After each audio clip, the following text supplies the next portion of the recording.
আসসালামু আলাইকুম। অন্য মঞ্চের আলোচনায় আপনাদের সকলকে আমন্ত্রণ জানাচ্ছি।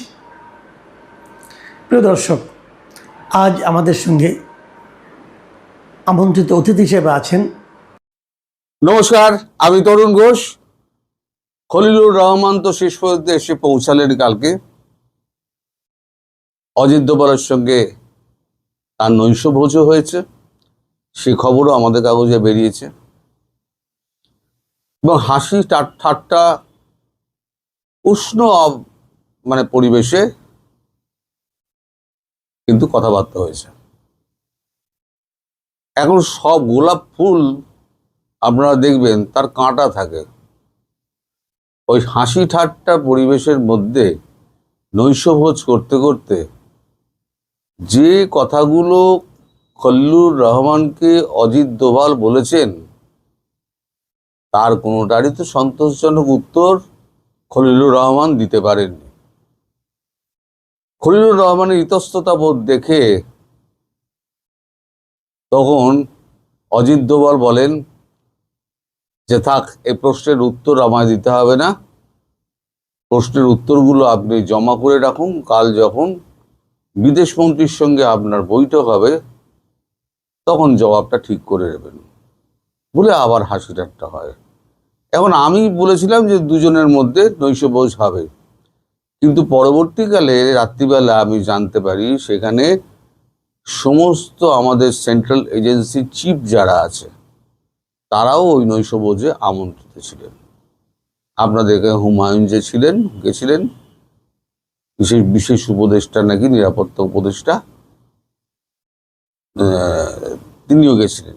নিরাপত্তা উপদেষ্টা নাকি আমি পরে খবরের কাগজে দেখছি, তিনিও গেছিলেন। তো তাই বললাম, গোলাপের মধ্যে গোলাপ দেখতে সুন্দর, গন্ধ পাবেন, ভালো সুগন্ধ ছড়াবে, কিন্তু গোড়ায় কাঁটা রয়েছে। আমি বলেছিলাম না অস্বস্তির মধ্যে ফেলবে এই শিরিন শারমিনের গ্রেপ্তারি, ঠিক তাই হলো। আজকে আমাদের কাগজে একটা খবর বেরিয়েছে, খবরটা আপনাদেরকে দেখাই। দিল্লি পৌঁছালেন খলিলুর। তেল আর জলে গুরুত্ব, আমি যেটা বলেছিলাম, তেল চাই, জল চাই, খাবার চাই, অমুক চাই, তমুক চাই, সব চাই। বিনিময়ে কি? বিনিময় কিছু নেই, লবডঙ্কা। তো কাগজ আগে কি লিখছে আগে শুনুন, আমি কালকে যা যা বলেছিলাম তার সঙ্গে মেলে কিনা। আমি শুধু চুম্বক অংশটুকু পড়ছি। ভারতের বিদেশ মন্ত্রক জানিয়েছে আগামীকাল দুপুরে বিদেশমন্ত্রী এস জয়শঙ্কর ছাড়াও ভারতের বাণিজ্য মন্ত্রী পীযূষ গোয়েল এবং পেট্রোলিয়াম এবং প্রাকৃতিক গ্যাস বিষয়ক মন্ত্রী হরদীপ সিং পুরীর সঙ্গে বৈঠক করবেন খলিলুর। ইউনুস জমানায় ভারত বাংলাদেশ বাণিজ্যিক সম্পর্কে তলানিতে ঠেকেছিল, তবে তারেকের অধীনে বাংলাদেশ ফের ভারতের সঙ্গে স্বাভাবিক সম্পর্ক গড়তে আগ্রহী বলে জানানো হয়েছে। বর্তমানে ভারত দিয়ে তৃতীয় দেশে পণ্য রপ্তানি করতে পারছে না বাংলাদেশ, এ নিয়ে স্থলবন্দর, আমি বলছি ট্রান্সশিপমেন্ট, মনে রাখবেন, ট্রান্সশিপমেন্ট স্থলবন্দর দিয়ে বাংলাদেশে কিছু পণ্য ভারতে রপ্তানি করতে পারছে না বাংলাদেশ, এই নিয়ে বেশ করে চাপে রয়েছে ঢাকা। পাশাপাশি পশ্চিম এশিয়ায় যুদ্ধে বর্তমানে বিশ্বজুড়ে যে তেলের সংকট দেখা দিয়েছে, সেই পরিস্থিতিতে ভারতের কাছ থেকে সাহায্য চায় বাংলাদেশ, মানে তেল। আর যেটা আমি বলিনি সেটা হচ্ছে ভিসা চালুর বিষয়টা নিয়ে আলোচনা হবে খলিলুরের সঙ্গে। প্রসঙ্গত বাংলাদেশের বিদেশ মন্ত্রক একটি পোস্ট করে জানিয়েছে ভারতের বৈঠকে পারস্পরিক শ্রদ্ধা, আস্থা, স্বার্থের ভিত্তিতে দ্বিপাক্ষিক সম্পর্ক স্থিতিশীলতা, ধারাবাহিকতা, উন্নয়নের ওপরে গুরুত্ব দেওয়া হবে। সহযোগিতার ফলপ্রসূ ক্ষেত্রে যেগুলো আরও ফলপ্রসূ এবং টেকসই করে তোলা যায় তার ভিত্তি রচনার চেষ্টা করবে খলিলুরের সেই সফর। বাংলাদেশের প্রধানমন্ত্রী বিশেষ বিষয়ক উপদেষ্টা হুমায়ুন কবিরও থাকছেন সেই সঙ্গে। আচ্ছা, বিদেশ বিষয়ক উপদেষ্টা সূত্রের খবর, সন্ধ্যায় নয়াদিল্লি পৌঁছানোর পর খলিলুর নৈশভোজে মিলিত হয়েছেন জাতীয় নিরাপত্তা উপদেষ্টা অজিত দোভালের সঙ্গে। নৈশভোজে কিন্তু উভয়ের মধ্যে আঞ্চলিক এবং কৌশলগত রাজনীতি পরিস্থিতি নিয়ে আলোচনা হয় বলে খবর। প্রসঙ্গত, খলিলুরের ভারত সফরের ঠিক আগে গঙ্গার জলবন্টন চুক্তি, মনে রাখবেন কাল বলেছিলাম, তিস্তা মহাপ্রকল্প নিয়ে দুদেশের সদস্য নিয়ে তৈরি হওয়া একটি টেকনিক্যাল কমিটি কাজ শুরু করেছিল, যেটা থমকেছিল, সেটা আবার নতুন করে চালু করার উনি অনুরোধ করেছেন। পাশাপাশি বিদেশ মন্ত্রকের মুখপাত্র রণদীপ জয়সওয়াল বলেছেন, ভারত এবং বাংলাদেশের মধ্যে জলসম্পদ বিষয়ক পরিকাঠামো নিজস্ব মেকানিজম ইতিমধ্যেই রয়েছে, সেটি সম্ভবত শীঘ্রই কাজ করবে। মানে আর কোনো নেই, শীঘ্রই হয়তো কাজ করবে। তারপরে তো যেগুলো হয় সেগুলো আর না পড়লেও চলবে, আপনার না জানলেও চলবে। এখন মুদ্রা ব্যাপারটা কি দাঁড়ালো? নৈশভোজ হলো, কথাবার্তা হলো, আলোচনা হলো, যা আলোচনায় বলেছিলেন সেগুলোই দেখলেন, সেই আলোচনা হলো। জল চাই, তেল চাই, পণ্যটা এখানে লেখেনি কেন আমি জানি না। পণ্য চেয়েছে, মানে খাদ্য পণ্য, শস্য রপ্তানি এবং তুলা, সেটা কেন লেখেনি আমি জানি না, হয়তো বাদ পড়ে গেছে, এডিটের সময় হয়তো বাদ পড়ে যায় অনেক সময়। তো এসব নিয়ে তো আলোচনা হয়েছে। এবার একটা প্রশ্ন যেটা আমাদের অজিত দোভাল যেটা খলিলুরকে করেছেন, সেই একটা প্রশ্নে খলিলুর পুরো উল্টে গেছে। খলিলুরের কিছু বলার ছিল না। খলিলুর তাকে অজিত দোভাল বললেন, দেখুন আপনারা যতই চেপে যান, এই শারমিন চৌধুরীকে অ্যারেস্ট করার, শারমিনকে অ্যারেস্ট করার ব্যাপারে আপনাদের যে কাজকর্ম, তাতে কিন্তু পরিষ্কার হয়ে গিয়েছে যে যমুনাতেই আছে, ইউনূসের জায়গায় মুখ বদল হয়ে সেখানে তারেক রহমান বসেছেন। এজেন্ডা এক এবং অভিন্ন। কি এজেন্ডা? সেটা হচ্ছে ভারত বিরোধিতা, ভারতের সঙ্গে সম্পর্ক নয়। এই শারমিন চৌধুরী যে আপনারা যে 18ই অক্টোবর সেনানিবাস থেকে তুলে নিয়ে গিয়ে কুমিল্লার একটি গেস্ট হাউসে রেখেছিলেন, সেটা কিন্তু আমরা জানি।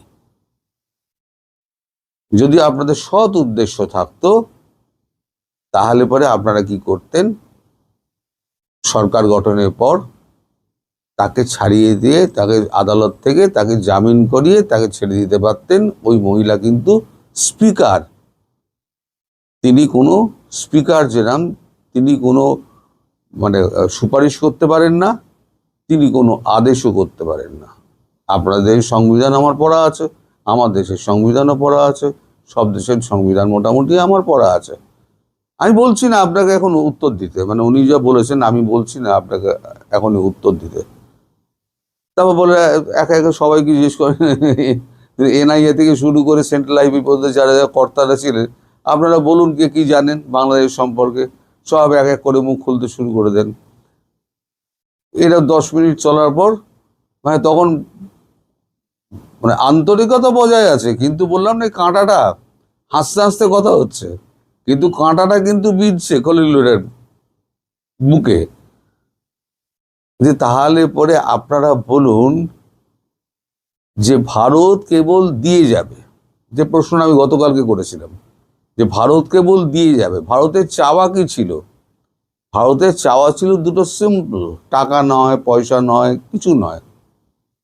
চাওয়া ছিল একটা সুস্থ গণতান্ত্রিক পরিবেশ, সকলের অংশগ্রহণমূলক নির্বাচনের পরিবেশ গড়ে তোলা, শেখ হাসিনার দলকে নিষিদ্ধকরণ থেকে বের করে আনা এবং তাকে নিঃশর্তে মুক্তি দেওয়া আদালতের মাধ্যমে, এবং পারস্পরিক সহযোগিতা বৃদ্ধি করা। এই তো বাংলাদেশ চেয়েছে, বাংলাদেশের কাছে চেয়েছিল। আপনারা বলুন, আজকে 1.5 মাস হয়ে গিয়েছে, 1.5 মাসের মধ্যে আপনারা কি করেছেন? আপনাদের যে এজেন্ডা, সেই এজেন্ডা কিন্তু বাস্তবায়ন, যেটা ইউনূস করতে পারেনি, সেটার আপনারা বাস্তবায়ন করে চলেছেন। নইলে ইউনূসের আমলে বন্দি করা শিরিন শারমিনকে আপনারা এনে আবার ওইভাবে আদালতে তুলে তাকে হেনস্থা নাও করতে পারতেন, যদি আপনাদের পজিটিভ চিন্তা ভাবনা ছিল। তখন খলিলুর খুব আমতা আমতা করেন। সেই সময়তে তিনি বলেন, আমায় উত্তর দিতে হবে না, আপনি ভাবুন, আপনি বলুন ডেজার্ট খান আর ভাবুন কালকে আমাদের বিদেশমন্ত্রী ডক্টর জয়শঙ্করের সঙ্গে যখন আপনার কথা হবে তখন এই উত্তরগুলো পারলে আপনি দিয়ে দেবেন। তখন খলিলুর চুপ, নিস্তব্ধতা, তারপর যথারীতি হাসি ঠাট্টার মধ্যে দিয়ে আবার উষ্ণ পরিবেশ ফিরিয়ে এনে নৈশভোজ শেষ হয়। এই হচ্ছে কালকে খলিলুর রহমান এবং অজিত দোভালের কথাবার্তার নির্যাস, যেটা আপনাদেরকে আমি বলে দিলাম। এখন জানতে হবে আমাকে, মানে আমাদেরকে সবাই জানতে হবে যে কুমিল্লার কোন গেস্ট হাউসে, সরকারি কোন গেস্ট হাউসে তাকে একেবারে গৃহবন্দী করে রাখা হয়েছিল। বেশি প্রশ্ন উত্তর বেশি হয়নি। তাদের প্রস্তাব 5 দফা 6 দফা প্রস্তাব, ওই তেল ফেলতে সহ পণ্য সহ ভিসা হ্যান ত্যান, আর কি বলে আমাদের স্থলবন্দরগুলোকে ব্যবহার করতে দেওয়া, তুলা রপ্তানি সমস্ত কিছু, এই সমস্ত কথাবার্তার মধ্যে দিয়ে আবার শেষ হয়। এর বেশি আর কিছু আমি জানতে পারিনি। সুপ্রিয় দর্শক, সাজ্জাদ কাদিরের শুভেচ্ছা নিন। এই মুহূর্তে আপনাদের সামনে কথা বলবো, আমি একটা ভাবনা ভাবছি, সেই ভাবনাটা নিয়েই আপনাদের সামনে কথা বলবো যে দিল্লি সফরে বাংলাদেশের পররাষ্ট্রমন্ত্রীর প্রথমেই ভারতের জাতীয় নিরাপত্তা উপদেষ্টা খলিলুর রহমানের সাথে বৈঠক কেন? আমি গতকাল রাত থেকে বিষয়টা ভাবছি, সেই ভাবনাটা আপনাদের সাথে শেয়ার করতে এসেছি। মূলত দক্ষিণ এশিয়ার ভূ রাজনীতিতে এক অত্যন্ত গুরুত্বপূর্ণ মুহূর্ত আমরা পার করছি। আর সবচেয়ে বড় কথা, দক্ষিণ এশিয়ার চাইতেও আমরা বাংলাদেশের রাজনীতিতেও একটা খুব বড় গুরুত্বপূর্ণ সময় পার করছি। আপনি যদি এটাকে ক্রান্তিকাল বলেন তাহলে ভুল হবে না। বাংলাদেশের নবগঠিত বিএনপি সরকারের পররাষ্ট্রমন্ত্রী খলিলুর রহমান 2 দিনের সফরে এখন দিল্লিতে অবস্থান করছেন। মঙ্গলবার সন্ধ্যায় নয়াদিল্লি পৌঁছানোর পরই তিনি ভারতের জাতীয় নিরাপত্তা উপদেষ্টা অজিত দোভালের সঙ্গে এক অত্যন্ত গুরুত্বপূর্ণ এবং দীর্ঘ বৈঠকে মিলিত হয়েছেন। এই বৈঠকের নির্যাস কি? কেন এই সফরকে ঢাকা থেকে যাত্রা বিরতি বলা হচ্ছে, অথচ দিল্লিতে একে দেখা হচ্ছে নতুন সম্পর্কের সেতু বন্ধন হিসেবে? আরও বিস্তারিত আলাপ করার আগে বলতে চাই যে বাংলাদেশ নিয়ে ভারতের নিরাপত্তাটাই হচ্ছে প্রধান ইস্যু, সবচেয়ে বড় ইস্যু। বিশেষ করে উত্তর পূর্ব ভারতের 7 রাজ্যের নিরাপত্তাটাই হচ্ছে বাংলাদেশকে কেন্দ্র করে ভারতের প্রধান এজেন্ডা বা প্রধান ইস্যু। যার কারণে খলিল গতকাল সন্ধে 6টায় দিল্লিতে পৌঁছানোর সাথে সাথে তার কিছুক্ষণ পরে তাকে পিক করে নিয়েছেন জাতীয় নিরাপত্তা উপদেষ্টা, নিয়ে তার ডেরায় নিয়েছেন, খাইয়েছেন, নৈশভোজ করিয়েছেন এবং কিছু সুস্পষ্ট বার্তা দিয়েছেন। কি বার্তা দিয়েছেন আমরা আরও বিস্তারিত যাচ্ছি। দিল্লিতে পৌঁছানোর পর খলিলুর রহমানের প্রথম কর্মসূচি ছিল অজিত দোভালের সাথে বৈঠক। আরেকবার চিন্তা করুন একটু, আমি এর আগেও একটা ভিডিওতে বলেছি, খলিল হচ্ছে বাংলাদেশের পররাষ্ট্রমন্ত্রী, অজিত দোভাল হচ্ছে জাতীয় নিরাপত্তা উপদেষ্টা। কিন্তু এই যে জাতীয় নিরাপত্তা উপদেষ্টার সাথে বৈঠকে বাংলাদেশের নিরাপত্তা সংক্রান্ত, নিরাপত্তা সংশ্লিষ্ট বা প্রতিরক্ষা মন্ত্রণালয় সংক্রান্ত বা এই ধরনের কোনো কেউ কিন্তু নেই। বৈঠকটা হচ্ছে পররাষ্ট্রমন্ত্রীর সাথে জাতীয় নিরাপত্তা উপদেষ্টার। বিষয়টা খুবই গুরুত্বপূর্ণ, খুবই অ্যালার্মিং। দিল্লির সরকারি সূত্র বলছে এই বৈঠকে অত্যন্ত স্পষ্ট ভাষায় কিছু গুরুত্বপূর্ণ বিষয় আলোচনা হয়েছে। প্রধানমন্ত্রী তারেক রহমানের নেতৃত্বাধীন বাংলাদেশ সরকার ভারতকে এই মর্মে বড় ধরনের আশ্বাস দিয়েছে যে বাংলাদেশের মাটি ব্যবহার করে উত্তর পূর্ব ভারতের কোনো বিচ্ছিন্নতাবাদী জঙ্গি গোষ্ঠীকে আর সহায়তা করা হবে না। প্রসঙ্গটা কেন বারবার আসে? 2001-06 আমলে বাংলাদেশে ক্ষমতায় ছিল এই তারেক রহমানের যে বিএনপি, তার মা তখন প্রধানমন্ত্রী ছিলেন এবং তারেক রহমানও একটি গুরুত্বপূর্ণ সরকারি কোনো পদে না থাকলেও দলের ভেতরে নেপথ্যে খুব গুরুত্বপূর্ণ ভূমিকা পালন করতেন এবং সেই সময় দিল্লির সাথে একটা টানাপোড়েনের সম্পর্ক তৈরি হয়েছিল। এমনকি উত্তর পূর্ব ভারতের এই 7 রাজ্যে বিচ্ছিন্নতাবাদীদের একটা আশ্রয়স্থল হয়ে উঠেছিল বাংলাদেশ। সেই জায়গাটা এখনো ভারত ভুলতে পারে না, যার কারণে আপনি যত যাই বলুন না কেন, প্রধান ইস্যু নিরাপত্তা।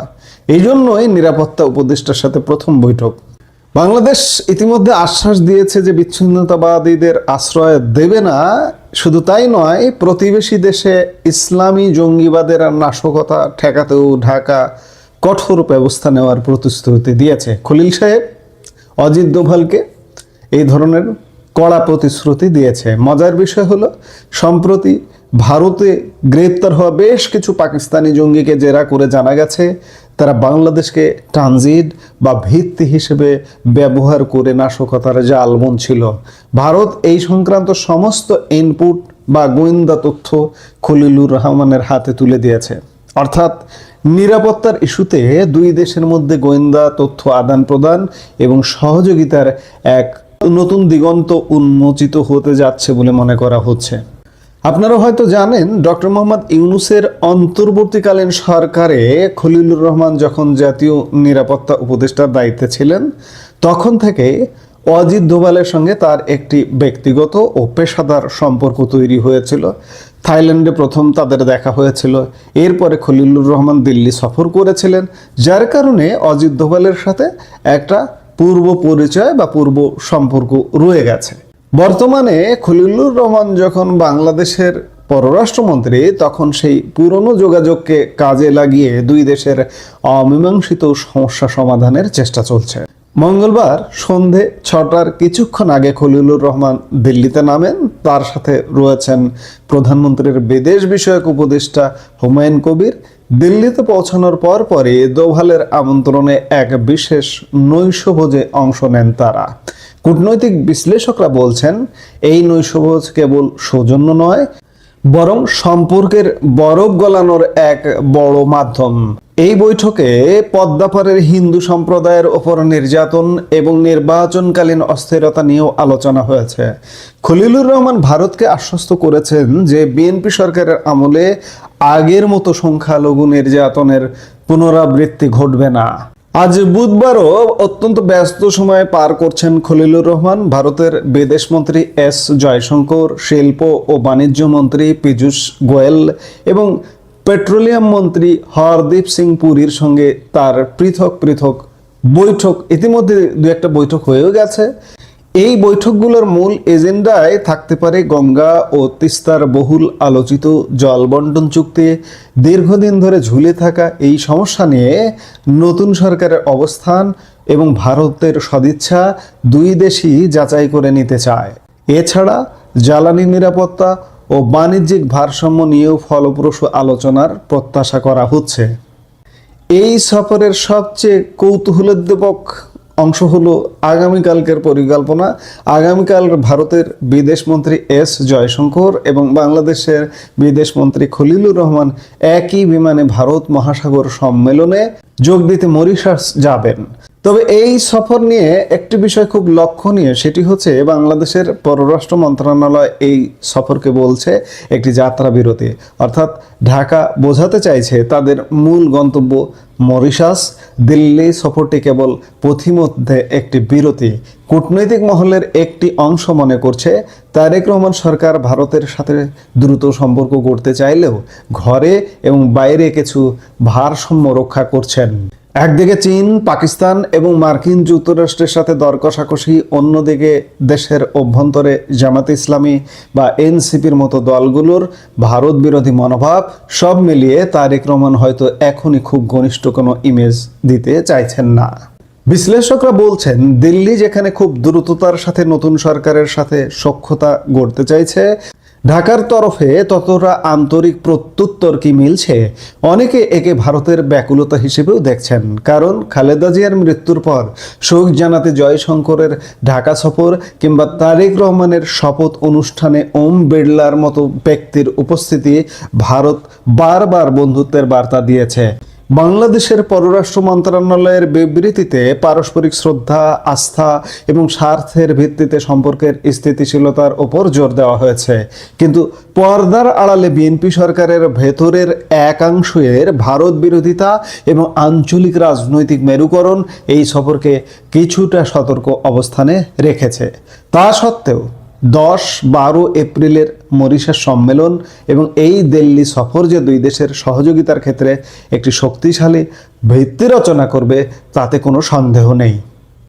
প্রিয় দর্শক, বাংলাদেশের পররাষ্ট্র মন্ত্রণালয়ের কথিত এই সফরকে কেবল একটি যাত্রা বিরতি, নাকি এটি ভারত বাংলাদেশ সম্পর্কে নতুন অধ্যায়ের সূচনা? প্রত্যাশা ছিল যে নির্বাচন পরবর্তী সময়ে বাংলাদেশ ভারত সম্পর্ক এবং বাংলাদেশের অনেক কিছু পাল্টে যাবে, কিন্তু যেভাবে প্রত্যাশা করা হয়েছিল সেইভাবে কিন্তু পাল্টেনি। এখন প্রশ্ন হচ্ছে যে খলিলুর রহমানের এই সফর পরবর্তী সময়ে কি অনেক কিছু, বিশেষ করে সংখ্যালঘু নির্যাতন বন্ধ, বাংলাদেশের রাজনৈতিক পরিবেশে একটা ইতিবাচক ভাবধারা আসা, ভারত বিরোধিতা মুখে মুখে বন্ধ, পুরোপুরি ভারত বিরোধিতা বন্ধ ইত্যাদি নানান বিষয় নিয়ে ভারত যে জিনিসগুলো বাংলাদেশের কাছে প্রত্যাশা করে, চায়, এই সফরের পরে কি সেগুলোর অগ্রগতি আমরা দেখতে পাবো নাকি ভিন্ন কিছু? কারণ আমাদের অতীত অভিজ্ঞতা কিন্তু আছে। ইউনূস আমলেও খলিলুর রহমান ভারত সফর করেছিলেন, তখনও ভারত সুস্পষ্ট কিছু গাইডলাইন, তথ্য, উপাত্ত শেয়ার করেছিল, কিন্তু খলিলুর রহমান সেই সফরের পরে এসে বাংলাদেশের পরিস্থিতি কিন্তু পাল্টায়নি। এখন তারেক রহমান সরকারের সময় সেই ঘটনায় পুনরাবৃত্তি ঘটে কিনা, বাংলাদেশ পরিস্থিতি পাল্টায় কিনা নাকি পাল্টে যায়, সেগুলো দেখতে হলে আমাদের নিশ্চয়ই অপেক্ষা করতে হবে। আমরা অপেক্ষা করব এবং দেখব। এই মুহূর্তে এ পর্যন্তই। সবাই ভালো থাকুন, সুস্থ থাকুন।